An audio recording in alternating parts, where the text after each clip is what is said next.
Samedi 13 juillet 2013, Madame, Messieurs, bonsoir. Merci de votre fidélité. Bienvenue dans ce nouveau numéro de Pulsation. À la une de l'actualité, un groupe de citoyens haïtiens, dont des chercheurs, des écrivains et des professeurs, ont signé une pétition pour dénoncer le choix du 28 juillet par le gouvernement pour l'organisation du Carnaval des Fleurs. Le 28 juillet marquera le 98e anniversaire du premier débarquement des Marines américains en Haïti en 1915. La journée du 28 juillet doit être une journée de réflexion et de souvenir pour que de tels malheurs ne se reproduisent plus, écrivent ces citoyens. Cette pétition est signée notamment par Lionel Trouillot, Georges Castra, Fritz Desormes, Cito Cavé et l'ancien ministre de l'Éducation nationale, Pierre Buteau. Le président de la commission finances de la Chambre des députés, Antoine Redon-Bien-Aimé, informe avoir écrit pour la 3e fois au Premier ministre pour l'inviter à donner des explications sur l'exécution du budget de l'exercice en cours, de manière à permettre à ses collègues de travailler sur le projet de loi de finances pour l'exercice 2013-2014 qui leur a été soumis. Les États-Unis et l'Allemagne appellent à la libération de Mohamed Morsi. Le président déchu égyptien est gardé en lieu sûr selon les nouvelles autorités égyptiennes. Le pro-Morsi rejette toute idée de participer aux négociations pour former un gouvernement provisoire. L'Union européenne et les États-Unis ont mis fin vendredi à la première semaine de négociations en vue d'un accord de libre-échange transatlantique. Les discussions ont porté sur l'accès au marché agricole, le commerce électronique, l'investissement et la concurrence. Dans l'actualité sportive, victoire sans bavure pour la sélection haïtienne de football qui se relance dans la course à la qualification pour les quarts de finale de la Gold Cup. Le 11 national s'est débarrassé vendredi soir 2-0 de Trinidad au Sun Life Stadium de Miami sur un doublé de Jean-Eudes Maurice. Madame, Messieurs, restez branchés pour le développement de ces titres et de bien d'autres.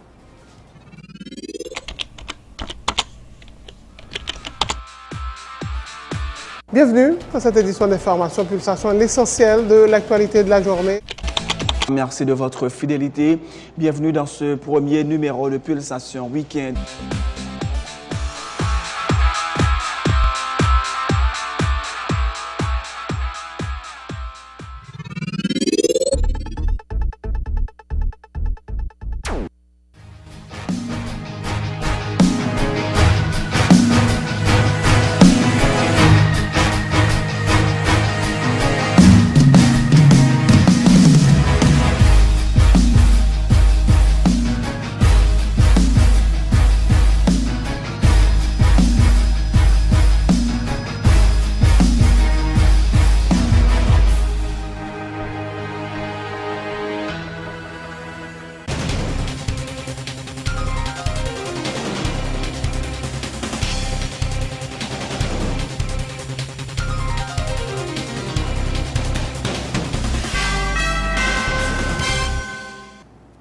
Chef, bienvenue dans le développement du journal.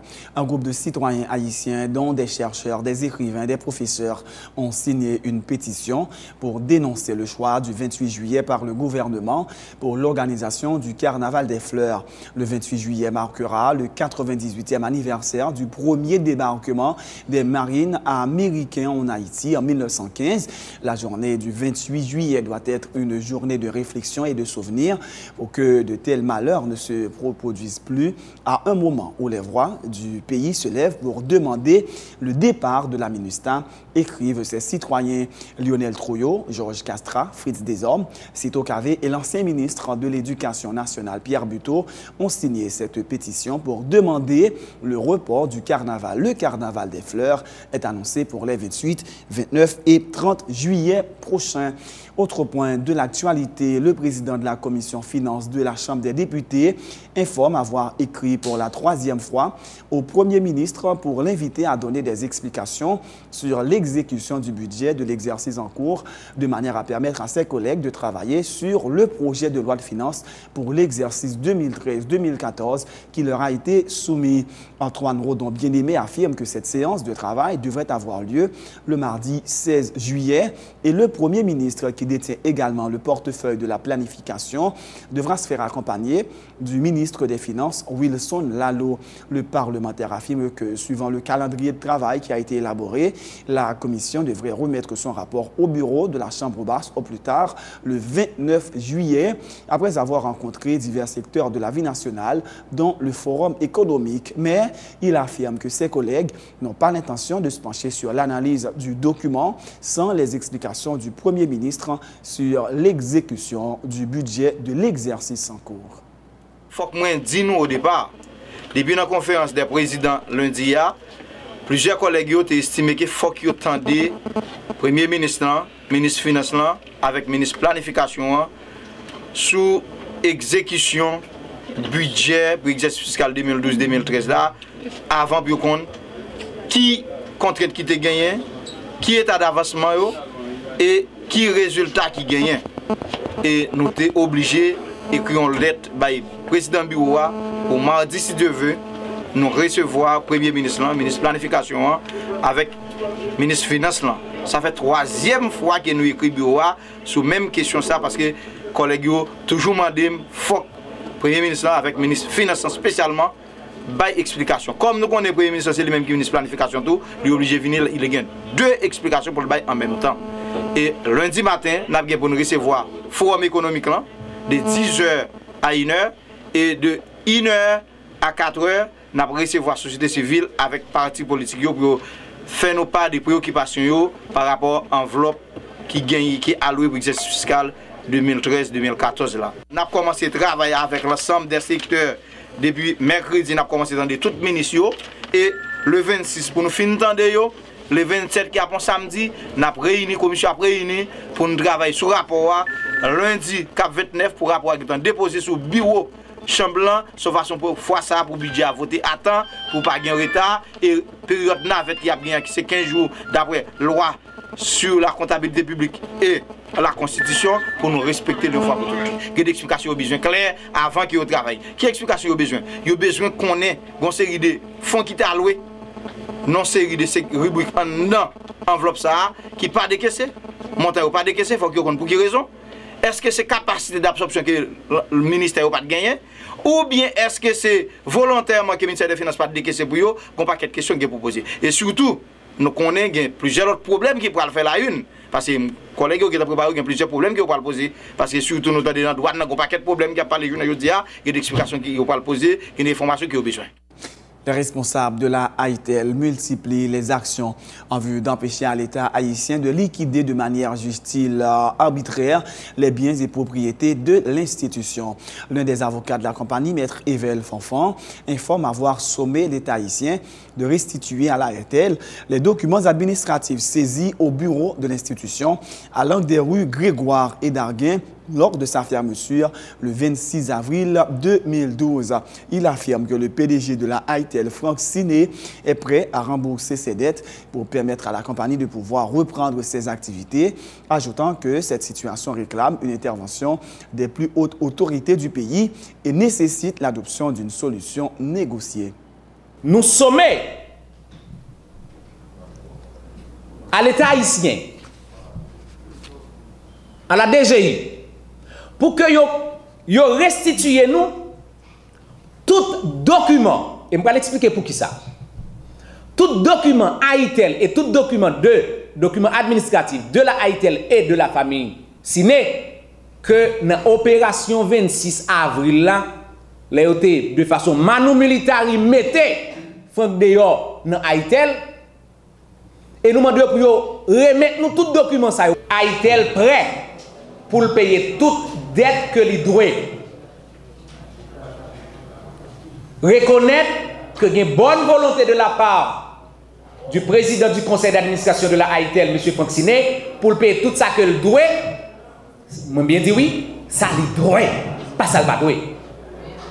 Reconnaître que situation qui est là méritait une haute intervention de la compréhension de 3 branches de l'État pour que il y ait une situation, une sortie négociée et qui donc pour AITEL continuer service que le tabac peuple haïtien. L'important, c'est de noter que si on a investi l'argent, l'a investi le mal parce que le tribunal a déclaré que li rétablit Haïtel dans ses droits, et là, ça nous prend le prend, parce que ce sont droits inaliénables que nous gagnons sous Haïtel. Personne ne peut pas prendre, mais nous, il n'y a pas qu'à enlever de ce droit. Autre point de l'actualité, la Société haïtienne d'aide aux aveugles CHA a lancé mercredi dernier son programme de microcrédit en faveur d'un premier groupe de 23 non-voyants. Ces derniers ont reçu un chèque d'un montant compris entre 16 000 et 48 000 gourdes. Ils ont jusqu'à 30 mois pour rembourser ce prêt contracté au taux de 1% le mois. Ce projet est réalisé grâce à un financement de 831 000 gourdes offert par l'Union francophone des aveugles à la CHA qui annonce qu'un deuxième groupe de non-voyants bénéficieront du programme une fois que le premier groupe aura remboursé capital et intérêts. Reportage Emmanuel Paul. Ce sont au total 23 non-voyants qui ont reçu ce mercredi une enveloppe dont le montant varie entre 16 et 48 000 gourdes. Un prêt accordé par la Société haïtienne d'aide aux aveugles en vue de supporter les personnes à déficience visuelle ayant une activité commerciale. Les bénéficiaires sont tous des personnes victimes lors du tremblement de terre du 12 janvier, selon le coordonnateur national de la CHA, Dr Michel Péan. Nous arrivons à identifier parmi les gens qui étaient victimes du tremblement de terre 12 janvier, nous identifions certains gens qui font demande d'ailleurs et aujourd'hui nous pouvons remettre chèque à 23. C'est non seulement des gens qui expriment besoin, mais l'autre c'est des gens qui ont un programme de réhabilitation ou réadaptation CHA. Un mois après avoir reçu le prêt, les petits commerçants non-voyants ont entre 24 et 30 mois pour rembourser capital et intérêts à un taux de 1% le mois. À la fin de cette période, le capital de 831 000 gourdes sera octroyé à un deuxième groupe de non-voyants dans le cadre du programme de microcrédit de la CHA, indique Jenny Guillaume, comptable de la Société haïtienne d'aide aux aveugles. Le taux que nous prêtons, c'est à 1% par mois que lié. Du moment que nous avons comme ça, par exemple, si nous recevons le mois de juillet, là, nous avons seulement un mois de grâce avant que nous commencions à faire un remboursement. Après le mois de grâce, là, nous avons commencé pour les payer. Nous avons un tableau là qui fixe, qui vérifie que nous avons payé mois, montant que le dit, globalement jusqu'à ce que l'arrive à zéro, il fini pour rembourser l'activité. Ce programme a pu être concrétisé grâce à un don de l'Union francophone des aveugles de 831 000 gourdes à la CHA en vue de supporter le programme de microcrédit de la CHA. Cette aide de l'UFA prouve la solidarité entre les non-voyants de tous les pays du monde, déclare le représentant de l'UFA en Haïti, M. Alix Duplessis. Fois ça, il a accepté de rentrer dans un micro-projet pour aider justement, comme les intervenants précédents, particulièrement le docteur Péan, souligné, pour aider que des gens qui ont un handicap au départ permettent d'intégrer la société sans pas dépendre à 100% de l'environnement. C'est-à-dire que c'est une activité qui va permettre de générer pour revenus. Donc, il y a un petit peu plus de fierté également dans la vie et également des objectifs à atteindre. Dans le cadre de son programme d'intégration des personnes à déficience visuelle, la Société haïtienne d'aide aux aveugles a élaboré plusieurs projets dont la formation professionnelle des non-voyants dans les départements du Sud, du Nord et de l'Ouest. Les ministères à la condition féminine et de la santé publique ont organisé jeudi dernier un atelier sur la prévention de la grossesse chez les adolescentes à l'occasion de la Journée mondiale de la population. En cette occasion, la directrice générale du MSPP, Dr Guirlaine Raymond Charit, a annoncé une intensification de la campagne de sensibilisation sur la question. Le Dr Charit fait remarquer qu'Haïti a pris des engagements pour réduire considérablement le nombre de grossesses précoces d'ici 2015, mais elle affirme qu'en dépit des progrès réalisés en ce sens, le succès dépendra en grande partie d'une meilleure coordination de tous les partenaires. C'est une campagne de sensibilisation qui permettra à tout Haïtien de comprendre la nécessité que nous menions maintenant une bataille contre les grossesses précoces. Et quand nous parlons de grossesse précoce, nous parlons de grossesses qui surviennent chez nos adolescentes et qui les empêchent maintenant de vaquer librement à leur activité. Nous sommes constatés qu'il y a un progrès qui est fait, mais le progrès n'a pas atteint l'objectif qui était fixé pour 2015. Voilà pourquoi aujourd'hui, nous parlons de intensification des actions. Et nous faisons appel à toute couche de société qui t'a doué qu'on y a emboîté le pas autour du ministère de la Santé publique. Et nous attendons qu'on y a un ministère de la Condition féminine, nous équipons qui objectif, nous pensons que son seul faisceau pour nous faire. Pour nous dire, voici les engagements pris par le pays. Et pour atteindre et pour respecter ces engagements, mais qui ça tout secteur doit faire. Nous lançons qu'on y a une stratégie agent de santé communautaire l'année dernière. Et nous demandons qu'on y a pour tout partenaire, ils rentrent dans la même logique là, gagner des agents de santé communautaires polyvalents qui prennent à l'échelle nationale. Nous ne pouvons pas qu'on y a gagné agents de santé pour VIH, agents de santé pour malaria en côté, mais des agents de santé depuis au campé dans la communauté sont capables d'aider nous à avancer dans l'action que nous devons prendre à l'échelle globale. Donc nous allons miser pour que les filles de ce pays connaissent que ont une valeur et que le même pays a compter sur eux. Et toute grossesse qui vient avant l'heure, qu'a empêché qu'on y a que atteindre niveau ça et permettre que y aurait été à un niveau qui grabataire parce que faut yo prendre soin petit là et yo courir un risque qu'on y a pour prendre un deuxième, yo abandonner l'école yo gens que nous se dans le documentaire là et c'est des bagailles qui pas fait tout avec cœur haïtien content. L'atelier sur la prévention de la grossesse chez les jeunes a été réalisé en collaboration avec le Fonds des Nations Unies pour la population FNUIAP.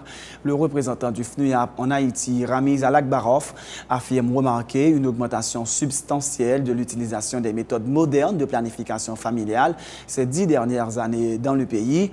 Mais il affirme noter que les jeunes haïtiennes ont un accès limité à ces méthodes, ce qui, dit-il, représente une barrière au développement socio-économique du pays.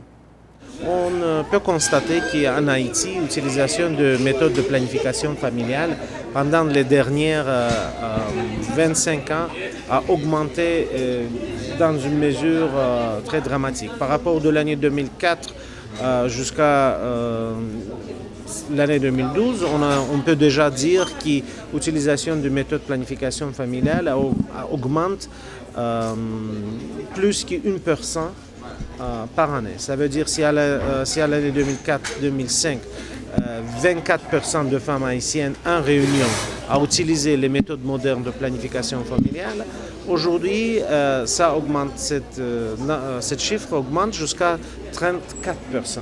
Ça veut dire que la population utilise plus de méthodes de planification familiale, ce qui est encourageant, mais il reste beaucoup de femmes, particulièrement les jeunes filles, qui encore n'ont pas l'accès à ces méthodes de planification familiale, qui les empêchent de planifier la grossesse et qui aussi représente une barrière pour le développement socio-économique. On a encore des problèmes, malgré les progrès qui ont été faits pendant les dernières 10 ans.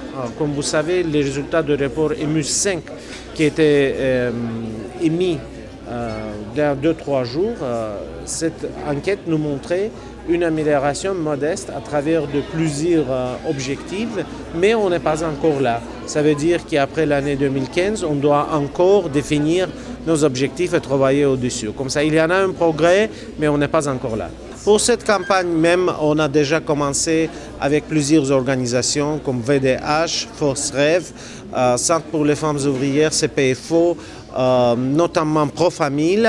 Ce sont les organisations qui sont déjà impliquées, mais on n'arrête pas là. La campagne va continuer jusqu'à la fin de cette année et on compte sur beaucoup plus d'organisations de participer dans cette initiative avec le leadership de MSPP.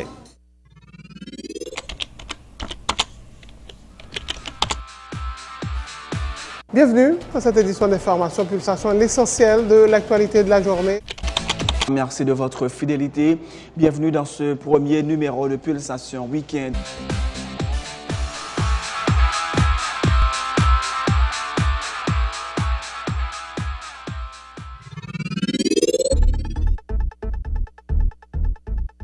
C'est la fin de ce journal. Avant de vous quitter, voici le rappel des titres.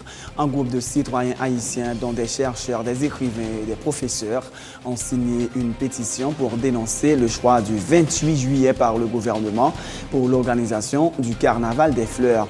Le 28 juillet marquera le 98e anniversaire du premier débarquement des Marines américains en Haïti en 1915. La journée du 28 juillet doit être une journée de réflexion et de souvenir pour que de tels malheurs ne se reproduisent plus, écrivent ces citoyens. Cette pétition est entre autres signée par Lionel Trouillot, Georges Castra, Fritz Desormes, Cito Cavé et l'ancien ministre de l'Éducation nationale, Pierre Buteau. Le président de la commission finances de la Chambre des députés, Antoine Redon Bien-Aimé, informe avoir écrit pour la 3e fois au Premier ministre pour l'inviter à donner des explications sur l'exécution du budget de l'exercice en cours, de manière à permettre à ses collègues de travailler sur le projet de loi de finances pour l'exercice 2013-2014 qui leur a été soumis. Et dans l'actualité internationale, les États-Unis et l'Allemagne appellent à la libération de Mohamed Morsi. Le président déchu égyptien est gardé en lieu sûr selon les nouvelles autorités égyptiennes. Les pro-Morsi rejettent toute idée de participer aux négociations pour former un gouvernement transitoire. L'Union européenne et les États-Unis ont mis fin vendredi à la première semaine de négociations en vue d'un accord de libre-échange transatlantique. Les discussions ont porté sur l'accès au marché agricole, au commerce électronique, à l'investissement et à la concurrence. Et dans l'actualité sportive, victoire sans bavure pour Haïti qui se relance dans la course à la qualification pour les quarts de finale de la Gold Cup. Le 11 national s'est débarrassé vendredi soir 2-0 de Trinidad au Sun Life Stadium de Miami sur un doublé de Jean-Eudes Maurice. C'est la fin de ce journal. Merci de l'avoir suivi. Bonne suite de programme sur Télé Pluriel.